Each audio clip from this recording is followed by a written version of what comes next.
Okay, well, thanks for inviting me to this meeting. And it was actually in 2009, one of my first demonstrations as a political activist was the fantastic occupation of Parliament Square, hundreds of thousands of people, and that was certainly a real inspiration to me. And like Rob, I was just before Christmas part of the protests against the arrest of the Jaffna students, and again that was very important because there is an increasing layer of students in this country that are looking to events like that. We've had just a very, very small taste of that kind of thing in this country with the student protests at the end of 2010, the way the government clamped down on us, the way we were kettled for 9 hours where students were arrested. And this is exactly the kind of thing that governments do when they're threatened, when they feel like they're coming under pressure. And there was a recognition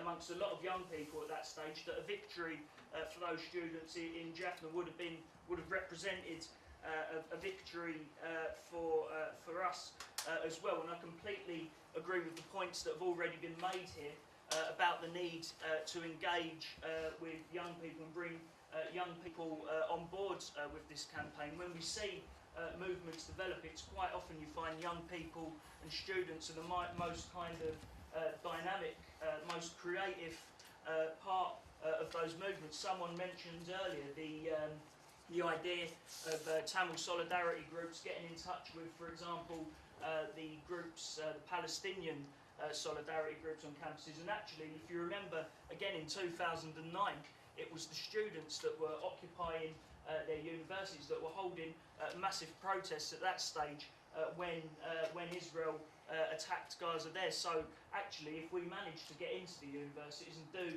the same thing again, that's another way in which we can kind of, like Rob said in the trade union movement, that's a way that amongst young people we can raise awareness of the plight that Tamil people are facing. But also, someone touched upon it, the guy from the British Tamil Forum touched upon it in his presentation, this idea of going along to shops and businesses that are actually making money at this stage out of the situation in Sri Lanka. Youth Fight for Jobs actually has applied that method very well. At the beginning of last year, we saw the outbreak of protests against the workfare schemes. These schemes where mainly young people are put to work in a supermarket for just their benefits. Now, while obviously it didn't succeed in stopping those workfare schemes from going ahead, what it did do was it gained public attention, and actually it turned the tide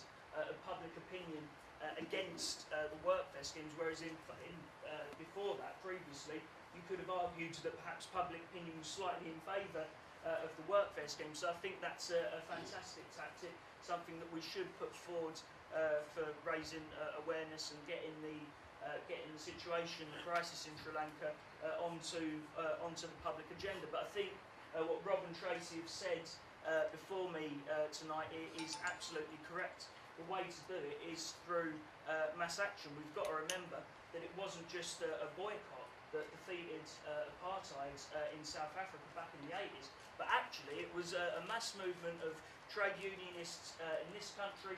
It was working class and oppressed people taking action in South Africa that led to apartheid eventually being defeated, and that's what Youth Fight for Jobs wants to help do in this country. So I would say get in touch.